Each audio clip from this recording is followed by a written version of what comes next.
السلام علیکم ورحمۃ اللہ وبرکاتہ۔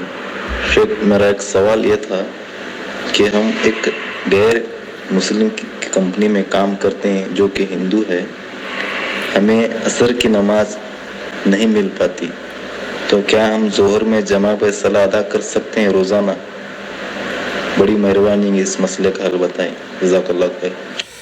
نحمدہ ونصلی علی رسولہ الکریم، اما بعد۔ آپ دیکھ رہے ہیں نور ٹی وی جدہ اور میں ہوں آپ کا دوست، آپ کا ہوسٹ محمد عاقل، جدہ سے، مملکت سعودی عرب۔ اگر آپ پہلی مرتبہ ہمارے چینل پر یا فیس بک پیج پر تشریف لائے ہیں تو ہم آپ کا خیر مقدم کرتے ہیں۔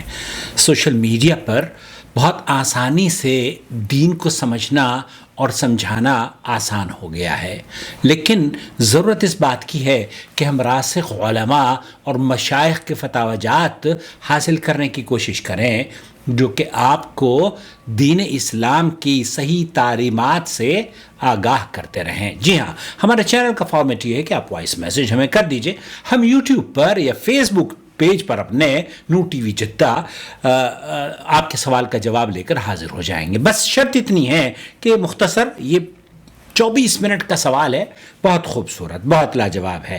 بہرحال میں آپ کو سماحت الشیخ عبدالعزیز بن باز سے بھی اسی طرح کا سوال پوچھا گیا، مفتی مملکت سعودی عرب، اور یہی سوال پوچھا گیا ہے شیخ محمد بن صالح العثیمین سے۔ مستمع للبرنامج طالب یمنی، ایک آدمی یمن کا رہنے والا ہے اور وہ اسٹوڈنٹ ہے رشیا میں یا کسی ایسے ملک میں جہاں پر مسلمانوں کے لیے اتنی آسانیاں نہیں ہیں۔ الاتحاد السوفیتی رمز لاسمه بزیاد عین یقول فضیلۃ الشیخ، وہ یہ جاننا چاہ رہا ہے جیسے کہ آپ کا سوال ہے، آپ کام کے بارے میں پوچھنا چاہتے ہیں، وہ طالب علم ہیں تو علم کی حاصل کرنے کے لیے اسے بعض مرتبہ وقت نہیں مل پاتا۔ ادرس فی کلیہ ولا اجد وقتا لکی اصلی صلاة الظہر فی وقتها۔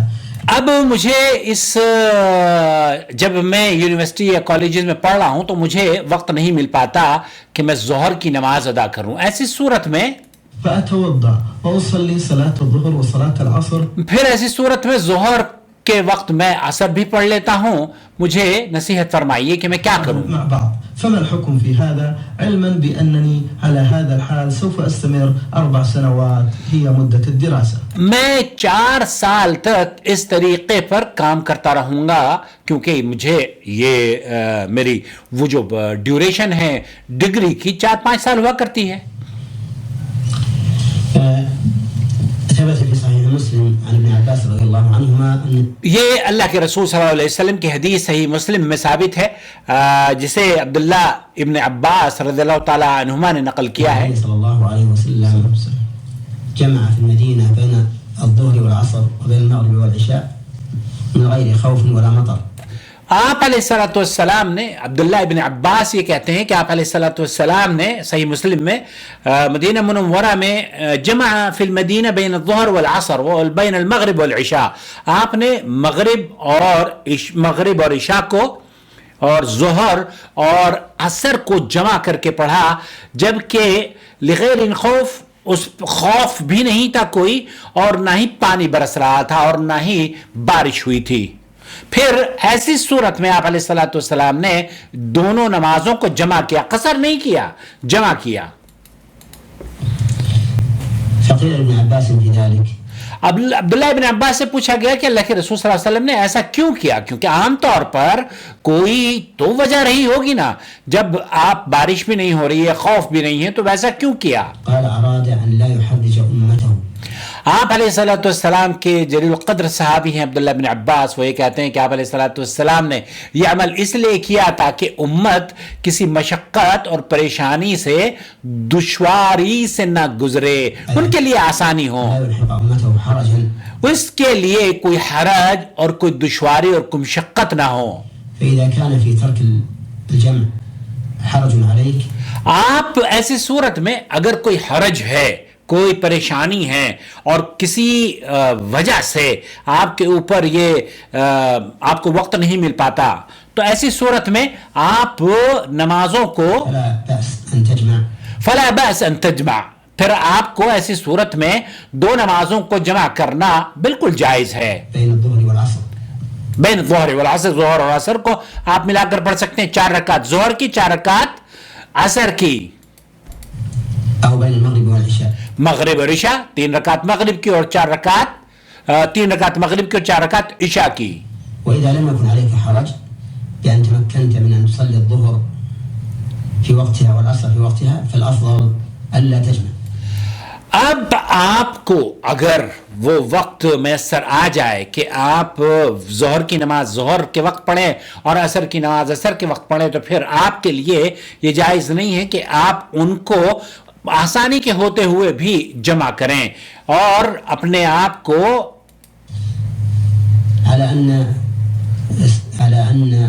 اغترابك للدراسة، کیونکہ شیخ ابن باز اور شیخ ابن باز کا تو موقف یہ ہے کیونکہ یہ نماز اللہ کا دین کا ستون ہے، اور اسے اللہ کے رسول صلی اللہ علیہ وسلم نے فرمایا ہے کہ اول وقت میں اور اس کے وقت میں پڑھنی چاہیے، کیونکہ اللہ تعالیٰ نے اس عبادت کو وقت کے ساتھ جوڑا ہے، اور افضل یہی ہے کہ اس کی عادت نہیں ہونی چاہیے، کیونکہ اللہ کے رسول صلی اللہ علیہ وسلم نے جب 2 نمازوں کو جمع کیا ہے تو علماء کا موقف یہ ہے کہ یہ کسی پریشانی اور دشواری اور حرج سے بچانے کے لیے کیا ہے، تو رخصت تو ہے لیکن عادت نہیں ہونی چاہیے.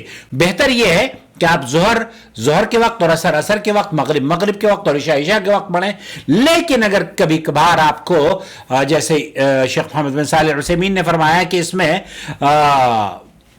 اجازت تو ہے لیکن عادت نہیں ہونی چاہیے. مجھے امید ہے کہ ویکینڈز پر بھی آپ ایسا نہیں کرتے ہوں گے، کیونکہ آپ کی عادت ہے چلیے گھر پر بیٹھا ہوا ہوں تو ظہر اور عصر کو ملا کر پڑھ لیا اور مغرب اور عشاء کر پڑھ لیا، تو یہ درست نہیں ہے. الصلاۃ علی وقتہا، افضل عمل تو یہ ہے. البتہ یہ گنجائش موجود ہے، بلکہ پچھلے دنوں شاید میں نے آپ سے ذکر کیا کہ ہم لوگ ایک شادی میں جا رہے تھے اور گھر سے پورے لوگ تیار ہو کر گئے ہیں. مغرب اور ہماری عشاء ہمیں وہاں پر جا کر شاید دیر ہو جاتی، کیونکہ سعودی عرب میں بعض مرتبہ تو شادیاں 3 4 بجے تک چلتی ہیں کیا. تو بہرحال میں نے اور منال نے، میری نواسی نے، ہم نے مغرب اور عشاء کو ساتھ ملا کر پڑھ لیا تھا، 3 رکعت مغرب اور 4 رکعت عشاء کی. تو جب ہم وہاں سے لوٹے تو سب نے کہا ہم نے تو نماز نہیں پڑھی ہے، ہم لوگ تو تقریباً 1-1:30 بجے پہنچے ہیں. تو پھر منال نے کہا کہ میں نے تو پڑھ لی ہے. تو منال کی امی میری بیٹی نے، انہوں نے کہا کہ نانو سے پوچھو کہ کیا یہ عمل درست کیا. میں نے کہا بالکل درست ہے، میں نے بھی ایسا ہی کیا ہے. تو الحمدللہ ہمارے بچوں کو اس بات کا علم ہے اور اللہ کا شکر ہے کہ اس سنت پر عمل بھی کرتے ہیں. تو بات عادت نہیں ہونی چاہیے اور یہ رخصت موجود ہے، آپ چاہیں تو 2 نمازوں کو جمع کر کے پڑھ سکتے ہیں. واللہ تعالی اعلم. صلی اللہ علیہ نبینا محمد وعلی آلہ وصحبہ اجمعین. والسلام علیکم ورحمۃ اللہ وبرکاتہ.